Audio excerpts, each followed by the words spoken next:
नमस्कार साथियों, स्वागत है आपका दृष्टि आईएएस के एनवायरनमेंट दिस वीक प्रोग्राम में। जैसा कि आप जानते हैं कि हाल ही में हमने इस प्रोग्राम की शुरुआत की थी और इसमें सामान्यतः हम पिछले एक सप्ताह में लगातार चर्चा में रही खबरों के स्टैटिक पोर्शन पर आपसे बात करते हैं, ताकि इनसे संबंधित अगर कोई भी प्रश्न आपके एग्जामिनेशन में आता है तो आप उसको ठीक तरीके से हल कर सकें, अपनी परीक्षा क्वालिफाई कर सकें। सामान्यतः हम पिछले एक सप्ताह की ही खबरों को इसमें शामिल करते हैं। तो चलिए अपने प्रोग्राम की शुरुआत करते हैं और सबसे पहले देखते हैं कि इस सप्ताह कौन सी खबरें लगातार चर्चा में रही। तो इस बार की जो लगातार खबर चर्चा में रही खबर है वो है great Indian bustard. Nicobar project के कारण कोस्टल रेगुलेशन जोन यानी तटीय विनियमन क्षेत्र के बारे में जानना महत्वपूर्ण हो जाता है। तो कोस्टल रेगुलेशन जोन के बारे में जानेंगे और क्यों ये चर्चा में है, इसके इस पक्ष पर भी प्रकाश डालने का कोशिश करेंगे। साथ ही आपने देखा होगा कि भारत के कई क्षेत्रों में भेड़ियों का आतंक फैल रहा है। तो भेड़ियों की दो प्रजाति के बारे में जानना महत्वपूर्ण हो जाता है, एक ग्रे भेड़िया और एक हिमालयन भेड़िया। यही दो प्रजातियां सामान्यतः भारत में पाई जाती हैं। और फिर बात करेंगे वायु प्रदूषण पर। वायु प्रदूषण पर भी एक खास स्टडी प्रकाशित हुई है। इसके कारण वायु प्रदूषण, कौन कौन से वायु प्रदूषक हैं, उन पर बात करने का प्रयास करेंगे। तो सबसे पहले बात करते हैं ग्रेट इंडियन बस्टर्ड पर। आप जानते हैं कि ग्रेट इंडियन बस्टर्ड भारत के एक महत्वपूर्ण राज्य राजस्थान का राजकीय पक्षी भी है। ये चर्चा में क्यों है? चर्चा में इसलिए है क्योंकि हाल ही में कर्नाटका में इनकी संख्या घटकर केवल 2 रह गई है। हालांकि कर्नाटक ने अपने बेल्लारी क्षेत्र में एक महत्वपूर्ण अभयारण्य स्थापित करके इनके संरक्षण के महत्वपूर्ण प्रयास किए थे, लेकिन उसके बावजूद भी इस वर्ष के प्रारंभ में जहां इनकी संख्या 6 थी कर्नाटक में, अब गिर करके 2 रह गई है, जो बेहद एक वल्नरेबल स्थिति, एक सुभेद्य स्थिति इस पक्षी के संदर्भ में कर्नाटक में संदर्भित करती है। तो हम इसके बारे में सामान्य तथ्यों को जानने का प्रयास करते हैं। ग्रेट इंडियन बस्टर्ड की एक सामान्य तस्वीर आप यहां देख सकते हैं। भारत के राजस्थान राज्य का ये राजकीय पक्षी है और भारत का सबसे गंभीर रूप से संकटापन्न पक्षी माना जाता है। घास के मैदान की प्रमुख प्रजाति है और चरागाह पारिस्थितिकी का प्रतिनिधित्व करता है, यानी जो ग्रेजिंग इकोलॉजी है उसका प्रतिनिधित्व करने वाला एक महत्वपूर्ण पक्षी माना जाता है ग्रेट इंडियन बस्टर्ड। अधिकांशतः राजस्थान और गुजरात में ही ये पाए जाते हैं, लेकिन भारत के कई अन्य राज्यों में भी इनकी उपस्थिति है। वे कौन से राज्य हैं? जैसे महाराष्ट्र, कर्नाटक और आंध्र प्रदेश में भी इस प्रजाति की संख्या पाई जाती है, लेकिन वहां पर कम संख्या में पाए जाते हैं। और कर्नाटक में हाल ही में इनकी संख्या घट करके 2 रह गई है, इस प्रकार की रिपोर्ट प्रकाशित हुई है। इसी के कारण ये पूरा टॉपिक चर्चा में आ जाता है।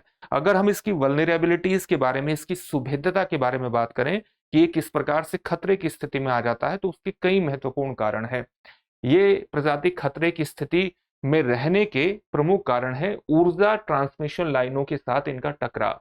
यानी जो हमने एक स्थान से दूसरे स्थान पर बिजली को पहुंचाने के लिए टावर लगाए हुए हैं, जो तार बिछाए हुए हैं, जो ट्रांसमिशन लाइनें हैं, उनके साथ टकराव इनकी घटती संख्या के एक प्रमुख कारणों में से माना गया है, जिससे इनको विद्युत आघात होता है और इनकी मृत्यु हो जाती है। साथ ही कई कारणों से इनका शिकार भी किया जाता है। हाल ही में कई इस प्रकार की खबरें हैं कि पाकिस्तान में इनका शिकार बहुत बड़े स्तर पर किया जा रहा है। व्यापक कृषि विस्तार के परिणाम स्वरूप भी इनके निवास स्थान लगातार सिकुड़ रहे हैं और इनकी संख्या लगातार गिरती जा रही है। साथ ही एक महत्वपूर्ण कारण इनके वल्नरेबिलिटी की, इनकी सुभेद्यता का ये भी है कि इनकी प्रजनन की दर बेहद धीमी होती है और एक समय में कुछ ही अंडे ये देते हैं और लगभग 1 वर्ष की अवधि तक माता पिता द्वारा चूजों की देखभाल की जाती है, उनका पालन पोषण किया जाता है। और साथ ही इनके परिपक्व होने की जो अवधि है, चूजों के परिपक्व होने की अवधि भी 3 से 4 वर्ष की होती है। तो इस प्रकार से आप देख सकते हैं कि एक तो प्रजनन बहुत धीमा होता है और फिर चूजों को परिपक्व होने में भी काफी समय लगता है। ये भी इनकी वल्नरेबिलिटी का, इनकी सुभेद्यता का एक महत्वपूर्ण कारण है। अगर हम इनकी सुरक्षा की स्थिति देखें तो अलग अलग इंटरनेशनल ऑर्गेनाइजेशन ने और साथ ही भारत का जो पर्यावरण से संबंधित एक महत्वपूर्ण अधिनियम है, वन्य जीव संरक्षण अधिनियम 1972, उसमें इसकी इस वल्नरेबिलिटी को, इसकी सुभेद्यता को ध्यान में रखते हुए इसके संरक्षण के हाईएस्ट प्रयास करने की अपेक्षा की गई है। इसको कई इस तरह की अनुसूचियों में शामिल किया गया है, जैसे international convention for the conservation of nature, अंतर्राष्ट्रीय प्रकृति संरक्षण संघ की जो रेड लिस्ट है, उसमें इसे गंभीर रूप से संकटग्रस्त यानी क्रिटिकली एंडेंजर्ड माना गया है ग्रेट इंडियन बस्टर्ड को। साथ ही वनस्पतियों, वन्य जीवों एवं वनस्पतियों की लुप्त प्राय प्रजातियों के अंतर्राष्ट्रीय व्यापार पर कन्वेंशन, जिसको आप साइट्स के नाम से जानते हैं, यानी convention on international trade in endangered species of wild फोना एंड फ्लोरा के परिशिष्ट वन में इसको रखा गया है। इसका मतलब ये हुआ कि इसके अंतर्राष्ट्रीय व्यापार को रोकने के गंभीर रूप से प्रयास किए जाने चाहिए, वरना ये जंगली क्षेत्रों में लुप्त भी हो सकते हैं। इसी प्रकार से प्रवासी प्रजातियों के संरक्षण पर अभी समय migratory species, convention on migratory species के परिशिष्ट वन में इसको रखा गया है, और जो इसके महत्वपूर्ण रूप से संरक्षण प्रयासों की एक आसन्नता को अभिव्यक्त करता है, यानी तुरंत इसके संरक्षण के प्रयास उठाए जाने चाहिए। इसी प्रकार से भारत का वन्य जीव संरक्षण अधिनियम 1972 के अनुसूची 1 में इसको शामिल किया गया है, और जो अभिव्यक्त करता है कि इसके संरक्षण के तुरंत प्रयास उठाए जाने चाहिए, वरना ये लुप्त होने के कगार पर है। तो इसकी सुरक्षा की स्थिति की हमने बात की। अब हम देखते हैं कि भारत में जो संरक्षण के लिए अलग अलग प्रयास किए गए हैं, लेकिन इसी संरक्षण के प्रयास के अंतर्गत दो महत्वपूर्ण एक अभ्यारण्य और एक नेशनल पार्क इसके संरक्षण के अंतर्गत महत्वपूर्ण हो जाता है। और एक नेशनल पार्क है जिसको हम डेजर्ट नेशनल पार्क के नाम से जानते हैं, जो राजस्थान के जैसलमेर और बाड़मेर जिलों के भीतर भारत की पश्चिमी सीमा पर स्थित है। यहाँ पर कौन कौन से जानवर या पक्षी पाए जाते हैं जो प्राकृतिक रूप से इस उद्यान में रहते हैं? ग्रेट इंडियन बस्टर्ड, राजस्थान का राजकीय पशु चिंकारा, इसी तरह से राजस्थान का राजकीय वृक्ष यहाँ खेजड़ी, जिसको खेजड़ी के नाम से जानते हैं, वो भी यहाँ पर बड़ी संख्या में पाए जाते हैं। इसी प्रकार से राजकीय पुष्प रोहिडा राजस्थान का, वो भी डेजर्ट नेशनल पार्क में प्राकृतिक रूप से पाया जाता है। इस डेजर्ट नेशनल पार्क को 1980 में यूनेस्को द्वारा विश्व विरासत स्थल घोषित किया गया था, और साथ ही 1992 में राष्ट्रीय उद्यान इसको घोषित किया गया था, नेशनल पार्क घोषित किया गया था।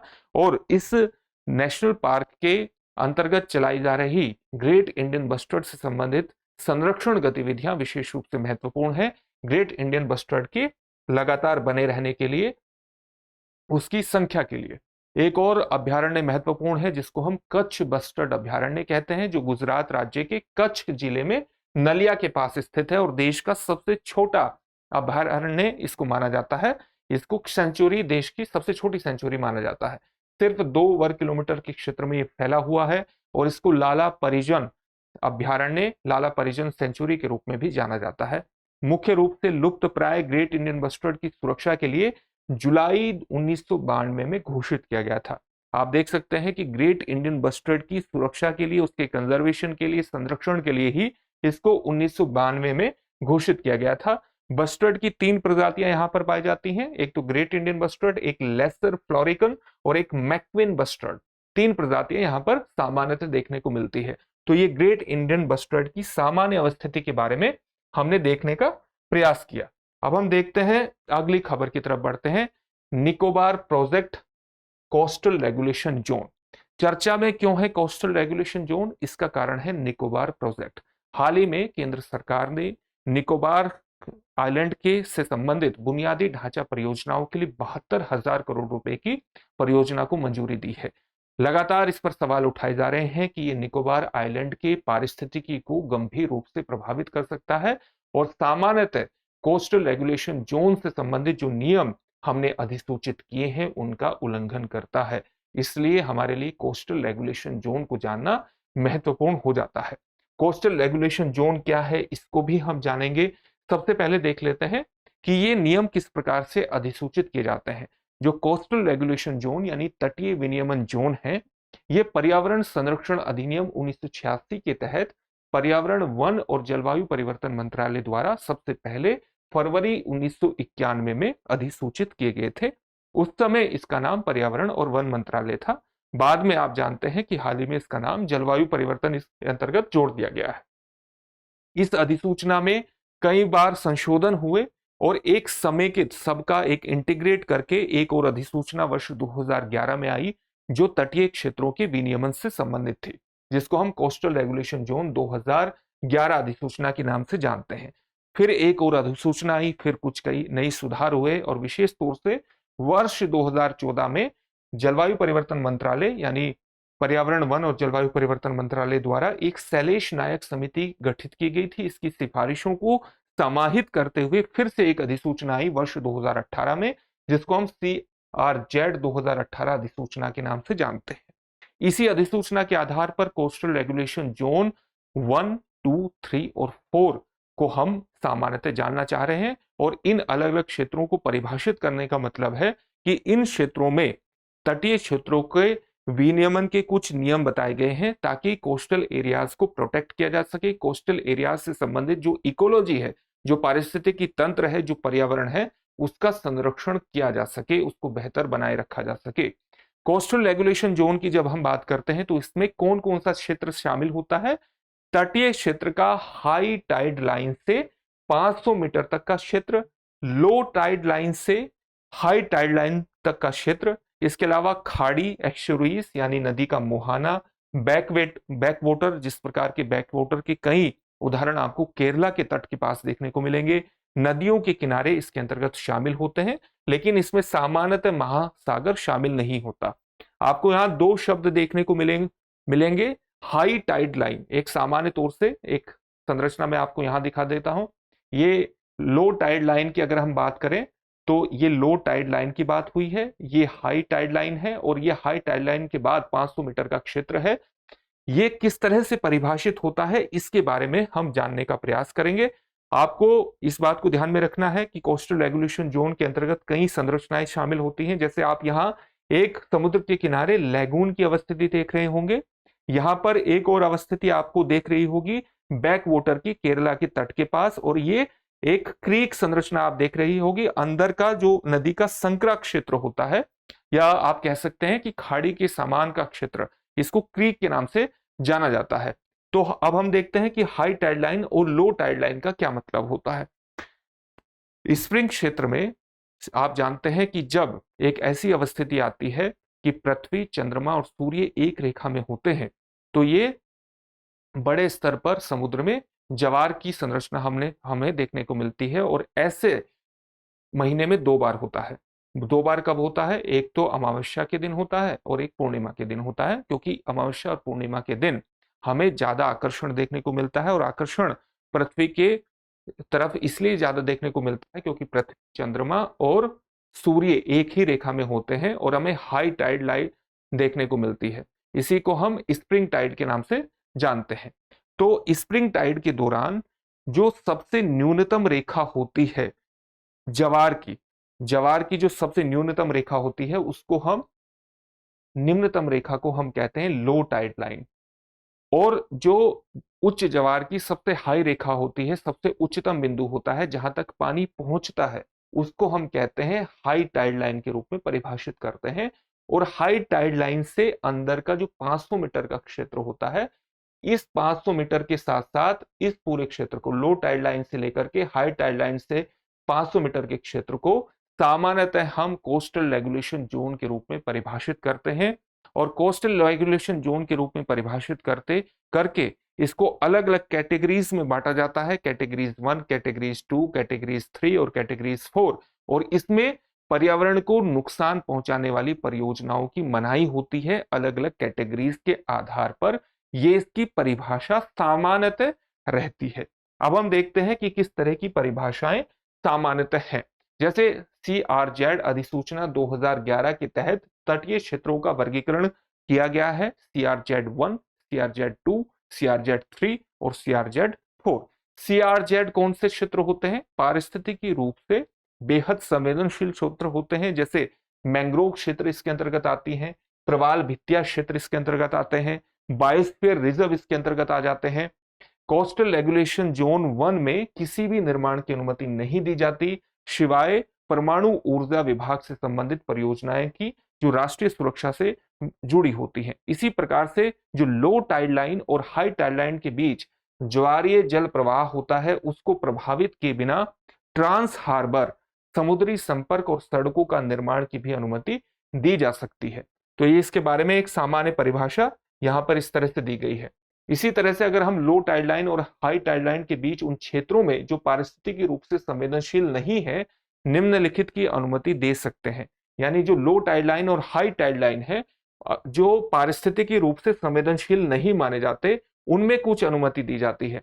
जैसे ये लो टाइड लाइन देखी आपने और ये हाई टाइड लाइन देखी, तो इसके बीच के क्षेत्र में अगर बहुत ज्यादा सेंसिटिविटी नहीं है, पारिस्थितिकी रूप से ये क्षेत्र संवेदनशील नहीं है, तो किन चीजों की अनुमति दी जा सकती है? प्राकृतिक गैस की खोज और निष्कर्षण की, बायोस्फीयर रिजर्व के भीतर रहने वाले पारंपरिक निवासियों के लिए स्कूल, सड़क जैसी बुनियादी सुविधाओं के निर्माण की, इसी प्रकार से समुद्री जल के सूर्य से प्राप्त होने वाली किरणों के वाष्पीकरण द्वारा नमक संचयन की। आप जानते हैं कि नमक संचयन का एक बहुत बड़ा कार्य क्षेत्र इस कोस्टल क्षेत्र में किया जाता है। इसी प्रकार से विलवणीकरण संयंत्रों की स्थापना की भी अनुमति दी जा सकती है, यानी डिसैलिनाइजेशन। इसका मतलब है कि समुद्र का जो जल है उससे नमक को अलग करने के संयंत्रों की स्थापना। इसी तरह से अधिसूचित बंदरगाहों के भीतर खाद्य तेल, उर्वरक जैसे गैर खरपतवार माल का भंडारण करने की भी अनुमति दी जा सकती है। ये बात हुई कोस्टल रेगुलेशन जोन 1 के बारे में। अगर हम 2 के बारे में बात करें तो 2 के अंतर्गत उन क्षेत्रों को सामान्यतः शामिल किया जाता है जो शहरी क्षेत्रों के बिल्डअप एरियाज होते हैं। शहरी निर्मित क्षेत्रों का सामान्यतः इसमें शामिल किया जाता है, जो विकसित और अर्ध विकसित क्षेत्र होते हैं। जैसे आप देख सकते हैं कि ये हाई टाइड लाइन है और हाई टाइड लाइन से अंदर का ये 200 मीटर का जो क्षेत्र है ये कोस्टल जो, और इसके आसपास का जो क्षेत्र होता है वो शहरी क्षेत्र होता है और डेवलप्ड होता है, बड़ी बड़ी इमारतें इसके अंतर्गत होती हैं। तो यहां पर अगर निर्माण गतिविधियों की अनुमति दी जाएगी तो लैंड एरिया की ओर ही दी जाएगी। इसके अलावा कोस्टल रेगुलेशन जोन 3 का जो क्षेत्र है वो सामान्यतः कम शहरी क्षेत्र, कस्बाई क्षेत्र आप कह सकते हैं, और जो ग्रामीण क्षेत्र होते हैं उसके अंतर्गत इनको परिभाषित किया जाता है। और इसके अंतर्गत आप देख सकते हैं कि जो कम डेवलप्ड क्षेत्र होता है, जो रूरल एरियाज होता है, रूरल एरियाज में हाई टाइड लाइन से लेकर के 200 मीटर के अंतर्गत के क्षेत्र को कोस्टल रेगुलेशन जोन 3 के अंतर्गत शामिल किया जाता है और इसके लैंड एरिया की ओर ही कंस्ट्रक्शन की सामान्य तौर से अनुमति दी जा सकती है। अगर हम कोस्टल रेगुलेशन जोन 4 की बात करें तो इसके अंतर्गत सामान्यतः जो लो टाइड लाइन होती है और जो टेरिटोरियल वाटर होता है, टेरिटोरियल वाटर कितना होता है? टेरिटोरियल वाटर का किसी राष्ट्र की सीमा से 12 नॉटिकल माइल्स तक टेरिटोरियल वाटर माना जाता है। तो लो टाइड लाइन से लेकर के टेरिटोरियल वाटर तक यानी 12 नॉटिकल माइल्स की दूरी तक एक्वेटिक एरियाज होता है और इस एक्वेटिक एरिया को कोस्टल रेगुलेशन जोन 4 में शामिल किया जाता है और इनसे संबंधित अलग अलग गतिविधियों को अलग अलग नियमों से नियमित किया जाता है ताकि इस क्षेत्र की पारिस्थितिकी का संरक्षण किया जा सके, इकोलॉजी का संरक्षण किया जा सके और पर्यावरण को लगातार बनाए रखा जा सके बेहतर स्थिति में। तो ये बात हुई कोस्टल रेगुलेशन की जोन की। हम अगले टॉपिक पर जाएंगे, लेकिन उससे पहले आपके लिए एक महत्वपूर्ण सूचना है। दृष्टि आईएएस ने एक नई पहल की है क्विक अपडेट के रूप में। ये हमारा एक प्रोग्राम है क्विक अपडेट का। एक सामान्य तस्वीर इसकी आप यहाँ देख सकते हैं। सामान्यतः इसके अंतर्गत हम उन खबरों को ले रहे हैं जो भारतीय बाजार से संबंधित हैं और भारतीय बाजार की ऐसी खबरें जो भारतीय अर्थव्यवस्था के लिए व्यापक महत्व रखती हैं या भारतीय अर्थव्यवस्था पर इंपैक्ट डालने में सक्षम है। सामान्यतः हम प्रतिदिन इस प्रोग्राम को आपके सामने लेकर के आएंगे जिसका नाम है quick update, quick update programme. तो इस प्रोग्राम के लिए आप तैयार रहिए और ये प्रोग्राम कभी भी दोपहर के बाद आपके सामने आ सकता है। ये डिपेंड करता है कि खबर कितनी महत्वपूर्ण है। तो कोशिश करेंगे कि लगातार जितनी भी महत्वपूर्ण खबरें हैं भारतीय बाजार की, जिनका भारतीय अर्थव्यवस्था पर महत्वपूर्ण प्रभाव हो सकता है, उनको तुरंत आपके सामने लाया जाए। इसलिए इस प्रोग्राम की शुरुआत की गई है, तो इसको देखना बिल्कुल मत भूलिए। अगली खबर की तरफ बढ़ते हैं और अगली खबर है हमारी बहराइच में भेड़ियों के आतंक से संबंधित। आप जानते हैं कि हाल ही में बहराइच से एक बहुत ही दहलाने वाली खबर आई है कि बहराइच में भेड़ियों ने लगभग 9 व्यक्तियों की हत्या कर दी, 9 व्यक्तियों को मार गिराया है, जिसमें से 8 बच्चे हैं और एक महिला है। तो भारतीय भेड़ियों के बारे में सामान्य जानकारी हासिल करना, उनके स्टैटिक पोर्शन पर बात करना महत्वपूर्ण है। खबर बहुत दर्दनाक है, लेकिन हम इसके एक स्टैटिक पोर्शन पर आपसे चर्चा करने का प्रयास करेंगे। अगर हम इसके परिचय को देखें तो जो भेड़िए हैं वो कुत्ते यानी स्वान कुल कैनिडे के सबसे बड़े सदस्य माने जाते हैं। यानी एक कुल है जो कि स्वान से संबंधित है, जिसको हम कैनिडे के नाम से जानते हैं। उसके सबसे बड़े सदस्य के रूप में भेड़िए को माना जाता है। भेड़िए बहुत एक तरह से खतरनाक एक प्रोजेक्शन देते हैं। क्यों देते हैं? क्योंकि इनकी काया बहुत प्रभावशाली होते हैं, मोटे फर होते हैं, तेज आंखें होती हैं, जबड़े बहुत मजबूत होते हैं, कान बहुत तीक्ष्ण होते हैं और लंबी झाड़ी नुमा इनकी पूंछ होती है। इसलिए ये बहुत डरावने भी नजर आते हैं। अगर हम इनकी पारिस्थितिकी और व्यवहार पर बात करें तो भेड़िए सामाजिक जंतु हैं, यानी एक सोशल एनिमल इसको माना जाता है। झुंड में निवास करते हैं और अमूमन एक झुंड में एक प्रजनन जोड़ा के साथ उसकी संतानें शामिल होती हैं। शिकार करने और बच्चों के पालन पोषण के लिए सब मिलकर के काम करते हैं। अगर हम इनके पारिस्थितिकी पर और बात करें तो ये किन चीजों का, किन जानवरों का शिकार करते हैं? हिरण, एल्क और मूस जैसे खुर बड़े खुर वाले जीवों का शिकार करते हैं और पारिस्थितिकी संतुलन को बनाए रखने में महत्वपूर्ण भूमिका का निर्वहन भी करते हैं। अगर हम इनके ये किस तरह से आवाजें निकालते हैं, तो अगर आवाजों को ध्यान में रखें तो इनको कम्युनिकेशन का मास्टर माना जाता है। कम्युनिकेटिव मास्टर्स के रूप में इनको जाना जाता है। ये बहुत चीखे निकालते हैं, जिन भयानक गर्जना के साथ चीखे निकालते हैं। और जब चीखे निकालते हैं तो उसका कई तरह का मतलब होता है। किस तरह के मतलब होते हैं? जैसे झुंड संबंधों को मजबूत करने के लिए चीखे निकालते हैं, इसी प्रकार से निवास क्षेत्र की रक्षा करने के साथ साथ अन्य भेड़ियों के झुंड के साथ संवाद करने के लिए भी ये भयानक गर्जना के साथ चीखे निकालते हैं। तो ये कम्युनिकेटिव मास्टर्स माने जाते हैं। इसी तरह से भारत में पाई जाने वाली भेड़ियों की दो महत्वपूर्ण प्रजातियां हैं। कौन कौन सी प्रजातियां हैं? ग्रे भेड़िया और हिमालयन भेड़िया। भारत में दो महत्वपूर्ण प्रजातियां हैं। प्रायद्वीपीय क्षेत्र में भूरा भेड़िया यानी ग्रे वुल्फ पाया जाता है, जिसका वैज्ञानिक नाम क्या है? कैनिस ल्यूपस पल्लिप्स इसका वैज्ञानिक नाम है। और उत्तर में हिमालयी अथवा तिब्बती भेड़िया पाया जाता है, जिसका वैज्ञानिक नाम है कैनिस ल्यूपस चांको। भारत में अगर इनके वितरण क्षेत्र की बात करें तो जो ग्रे वुल्फ है वो गुजरात, राजस्थान, उत्तर प्रदेश, मध्य प्रदेश, महाराष्ट्र सहित भारत के कई राज्यों में पाया जाता है।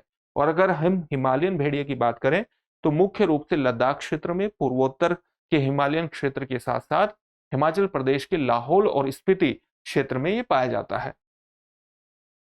अगर हम इनके संरक्षण की स्थिति की बात करें तो IUCN यानी international union for the conservation of nature की रेड लिस्ट में इसको कम संकटग्रस्त, लो एंडेंजर्ड श्रेणी में रखा गया है। वन्यजीव संरक्षण अधिनियम की सूची में वन्यजीव संरक्षण अधिनियम 1972 की अनुसूची 1 में रखा गया है, यानी इसके संरक्षण के प्रयास किए जाने चाहिए। और साथ ही इसको इंटरनेशनल व्यापार, अंतर्राष्ट्रीय व्यापार से भी इसके जनसंख्या को खतरा हो सकता है। और इसीलिए convention on international trade off wild फोना, convention on international trade in endangered species of wild फोना एंड फ्लोरा साइट्स की परिशिष्ट 1 में इसको रखा गया है, यानी इसके अंतर्राष्ट्रीय व्यापार को रोके जाने की महत्वपूर्ण रूप से आवश्यकता है। अगर हम हिमालयन वुल्फ की बात करें तो इसको IUCN रेड लिस्ट में सुभेद्य यानी वल्नरेबल श्रेणी में रखा गया है। ये इसके हमने संरक्षा की स्थिति की बात करी। अब हम बात करते हैं वायु प्रदूषण की। वायु प्रदूषण पर अचानक बात क्यों करनी पड़ रही है? वायु प्रदूषण पर बात इसलिए करनी पड़ रही है क्योंकि हाल ही में शिकागो यूनिवर्सिटी की एक महत्वपूर्ण रिपोर्ट प्रकाशित हुई है। और वो रिपोर्ट ये कहती है कि मनुष्य को सबसे ज्यादा स्मोकिंग, ड्रिंकिंग जैसी और HIV से भी ज्यादा खतरा है वायु प्रदूषण से। और पिछले कुछ दशकों में अगर हम अलग अलग प्रकार के अध्ययनों को देखें तो मनुष्य की जो लाइफ एक्सपेक्टेंसी है, जो जीवन प्रत्याशा है, उसमें 2 वर्ष की कमी करने में वायु प्रदूषण प्रमुख रूप से जिम्मेदार है। इसलिए वायु प्रदूषण के महत्वपूर्ण कारक यानी वायु प्रदूषक के बारे में जानना हमारे लिए महत्वपूर्ण है। और इस टॉपिक के अंतर्गत हम आज कुछ प्रमुख वायु प्रदूषकों पर बात करेंगे। सामान्यतः इन वायु प्रदूषकों पर बात नहीं होती है। हम अधिनियमों की बात करते हैं, उनके प्रभावों की बात करते हैं और क्या किया जाना चाहिए इस पर बात करते हैं, लेकिन प्रदूषकों की बात नहीं करते। आज के इस एपिसोड में हम प्रदूषकों की बात करेंगे। तो वायु प्रदूषण सामान्यतः कब घटित होता है? जब वायुमंडल में ऐसे पदार्थों की उपस्थिति होती है जिसके कारण वायु प्रदूषित हो जाती है, संदूषित हो जाती है और वो संक्रमण की स्थिति पैदा करने में सक्षम होती है। और संक्रमण किसको हो सकता है? मनुष्य को होता है, अन्य जीवित प्राणियों के लिए, स्वास्थ्य के लिए हानिकारक हो सकता है प्रदूषण, और साथ ही जलवायु और अन्य पदार्थों को भी क्षति पहुंचाता है। इस प्रकार का पर्यावरण का प्रदूषण, जिसमें कुछ ऐसे पदार्थ उपस्थित हो जाते हैं जो पर्यावरण को संदूषित कर देते हैं। प्रमुख वायु प्रदूषकों की इसलिए बात करना जरूरी है कि कौन कौन से में संदूषक हो सकते हैं जो पर्यावरण को इस प्रकार से प्रदूषित करने की क्षमता रखते हैं। तो सबसे पहले बात करेंगे पार्टिकुलेट मैटर PM10 और PM2.5, यानी वायुमंडल में उपस्थित ऐसे छोटे छोटे कण जो 2.5 माइक्रोमीटर के होते हैं या 10 माइक्रोमीटर होते हैं या उससे भी छोटे होते हैं। तो PM10 का मतलब क्या हुआ? वायुमंडल में उपस्थित ऐसे छोटे छोटे से कण जिनका आकार केवल 10 माइक्रोमीटर के बराबर होता है या 2.5 माइक्रोमीटर के बराबर होता है। ये बहुत छोटे होते हैं। ठोस या तरल कण जो है, ये इस प्रकार के ठोस या तरल कण होते हैं जो वायुमंडल में निलंबित स्थिति में रहते हैं, वायुमंडल में घुले रहते हैं। ये धूल, परागकण और ज्वालामुखी विस्फोट जैसी जो चीजें हैं वो इनके प्राकृतिक स्रोत माने जाते हैं, यानी इनके कुछ प्राकृतिक स्रोत हैं जैसे ज्वालामुखी विस्फोट, परागकण और धूल। इसी तरह से ये मानवीय गतिविधियों से भी उत्पन्न होते हैं, जैसे जीवाश्म ईंधन से, लकड़ी और अपशिष्ट के दहन से ये उत्पन्न होते हैं। इसी तरह से औद्योगिक गतिविधियां भी इनका कारण है, जैसे खनन, निर्माण और कृषि जैसी गतिविधियां, यानी माइनिंग, कंस्ट्रक्शन और एग्रीकल्चर, इनका ये महत्वपूर्ण औद्योगिक स्रोत माने जाते हैं। ये बेहद खतरनाक होते हैं और बेहद खतरनाक होने का कारण इनका ये है कि फेफड़ों और रक्त प्रवाह में गहराई तक प्रवेश करने की क्षमता रखते हैं, खासतौर से PM2.5। और जब ये फेफड़ों में रक्त प्रवाह में गहराई से प्रवेश कर जाते हैं तो ये हमें श्वसन संबंधी बीमारियां पैदा कर सकते हैं, लंग का कैंसर भी कर सकते हैं और लंबे समय में हमारी जीवन अवधि को, लाइफ स्पैन को भी कम करने की क्षमता रखते हैं। इसके अलावा एक महत्वपूर्ण प्रदूषक है ओजोन। ये गैस तब बनती है जब सूर्य की किरणें वायु में नाइट्रोजन ऑक्साइड और वाष्पशील कार्बनिक यौगिकों के साथ प्रतिक्रिया करते हैं। ओजोन फायदेमंद भी हो सकती है, लाभदायक भी हो सकती है, ये डिपेंड करता है ये कि वो कहाँ पर स्थित है। अगर वो समताप मंडल में स्थित है, समताप मंडल की ऊंचाई सामान्य तौर से पृथ्वी के ऊपर 11-12 किलोमीटर से लेकर के सामान्यतः 50 किलोमीटर के बीच होती है, और 12 किलोमीटर तक क्या होता है? क्षोभ मंडल यानी स्ट्रेटोस्फीयर होता है। अगर ये समताप मंडल में स्थित है तो ये पृथ्वी पर सूर्य से आने वाली पराबैंगनी किरणों को रोकती है और पराबैंगनी किरणों से हमें बचाती है, क्योंकि ये स्किन कैंसर का एक प्रमुख कारण हो सकती है, सूर्य से आने वाली पराबैंगनी किरण। तो समताप मंडल में जो ओजोन उपस्थित है वो हमारे लिए फायदेमंद है। लेकिन क्षोभ मंडल यानी 12 किलोमीटर की ऊंचाई तक जो क्षोभ मंडल की स्थिति है, वहां पर अगर ओजोन है तो ये एक प्रदूषक के रूप में काम करती है और हमारे आंख, नाक और गले में जलन पैदा कर सकती है, फेफड़ों को क्षति पहुंचा सकती है और श्वसन संबंधी रोगों का भी कारण बन सकती है ओजोन। यह बात हुई ओजोन की। अब एक महत्वपूर्ण प्रदूषक है नाइट्रोजन ऑक्साइड। नाइट्रोजन ऑक्साइड किस प्रकार से प्रदूषक है? यह भी एक प्रकार की गैस है जिसका निर्माण तब होता है जब नाइट्रोजन ऑक्साइड वायु में उपस्थित ऑक्सीजन के साथ प्रतिक्रिया करती है। इसके कुछ स्रोत हैं। स्रोत क्या है? मोटर वाहन, बिजली संयंत्र और औद्योगिक बॉयलर जैसी दहन प्रक्रियाओं से ये उत्सर्जित होती है। श्वसन संबंधी समस्याएं ये पैदा कर सकती है, जैसे खांसी, घरघराहट, सांस लेने में कठिनाई जैसी समस्याएं इससे पैदा होती है। संक्रमण और एलर्जी का खतरा ये बढ़ाती है। नाइट्रोजन ऑक्साइड हवा में ओजोन और पार्टिकुलेट मैटर का निर्माण करने में भी योगदान देती है, यानी अन्य प्रदूषकों को भी के लिए भी ये सहायक होती है और इसलिए इसको भी नियंत्रित करने की आवश्यकता है। अगर हम एक और प्रदूषक की बात करें तो उसमें एक आता है कार्बन मोनोऑक्साइड। कार्बन मोनोऑक्साइड रंगहीन, गंधहीन गैस है जो गैसोलीन, डीजल, कोयला, लकड़ी और चारकोल जैसे कार्बन युक्त ईंधन के अपूर्ण दहन से उत्पन्न होती है। कार्बन मोनोऑक्साइड शरीर के अंगों, ऊतकों यानी टिश्यूज, विशेषकर हृदय और मस्तिष्क तक पहुंचने वाली ऑक्सीजन की मात्रा को कम करने में सक्षम है। आप देखिए कि ये ऑक्सीजन की मात्रा को अगर कम कर देगी तो आपके लिए कई तरह की समस्याएं हो सकती हैं, जैसे उच्च स्तर का सिर दर्द हो सकता है, हेडेक हो सकता है, चक्कर आ सकता है, मतली, थकान, भ्रम की स्थिति पैदा हो सकती है क्योंकि ऑक्सीजन लेवल कम हो जाता है, और मृत्यु का भी कारण बन सकती है। एक और प्रदूषक है जिसको हम सल्फर डाइऑक्साइड के नाम से जानते हैं। ये गैस कोयला और तेल जैसे सल्फर युक्त ईंधन के दहन से उत्पन्न होती है। कई तरह की समस्याएं पैदा कर सकती है, जैसे आंख, नाक और गले में जलन पैदा कर सकती है, खांसी इससे उठती है, सांस लेने में कठिनाई उत्पन्न करती है, अस्थमा कि दौरे का एक महत्वपूर्ण कारण है इसकी उपस्थिति। वायु में उपस्थित जल वाष्प और अन्य रसायनों के साथ प्रतिक्रिया करके अम्लीय वर्षा का भी महत्वपूर्ण कारक ये बनती है। यानी और अम्लीय वर्षा का जब कारक बनती है तो पौधों, मृदा, जल और इमारतों को भी यह हानि पहुंचाती है। आपने देखा होगा कई बार इस तरह की खबरें आपके सामने आती है कि बहुत ही महत्वपूर्ण आर्किटेक्चरल बिल्डिंग लगातार विनष्ट होती जा रही है, तो उसका एक प्रमुख कारण होता है अम्लीय वर्षा, और उस अम्लीय वर्षा में महत्वपूर्ण कारक होता है सल्फर डाइऑक्साइड। एक और महत्वपूर्ण प्रदूषक है जल वाष्प। सामान्यतः इसे जल वाष्प को हम एक प्रदूषक के रूप में नहीं गिनते हैं, लेकिन ये कई स्थितियों में एक महत्वपूर्ण प्रदूषक बन जाता है जो स्वास्थ्य के लिए बेहद हानिकारक होता है। वायुमंडल में सबसे प्रचुर मात्रा में उपस्थित ग्रीन हाउस गैस जलवाष्प ही है, और यह पृथ्वी की जलवायु को विनियमित करने में महत्वपूर्ण भूमिका निभाती है। जलवाष्प प्रत्यक्ष रूप से प्रदूषक नहीं है क्योंकि यह प्राकृतिक जल चक्र का अंग है, लेकिन यह प्रदूषक तब बन जाती है जब यह कार्बन डाइऑक्साइड और मीथेन जैसी अन्य ग्रीन हाउस गैसेस के साथ अंतः क्रिया करती है और उनके वार्मिंग प्रभाव को बढ़ा देती है। यानी जो अन्य ग्रीन हाउस गैस है, चाहे वो कार्बन डाइऑक्साइड हो चाहे मीथेन हो, उनके वार्मिंग प्रभाव को, उनके तापन के प्रभाव को, उनकी क्षमता को ग्लोबल वार्मिंग के स्थितियों को जन्म देने के अंतर्गत ये बढ़ा देती है, और इसलिए बेहद खतरनाक इसको माना जाता है, और इसे वाटर वेपर फीडबैक लूप के नाम से भी जाना जाता है। तो ये कुछ महत्वपूर्ण प्रदूषकों की हमने आपसे बात की। अब हम कुछ प्रश्नों को देखते हैं। इन प्रश्नों के उत्तर आपको कमेंट बॉक्स में कमेंट करके देने हैं। मैं प्रश्न पढ़ूंगा, लेकिन प्रश्न पढ़ने के बाद आपको लगातार कोशिश करिएगा कि आप उत्तर देते चलें मन ही मन में। ग्रेट इंडियन मस्टर्ड भारत के किस राज्य का राजकीय पक्षी है? आपके ऑप्शंस हैं कर्नाटक, आंध्र प्रदेश, उत्तर प्रदेश या राजस्थान।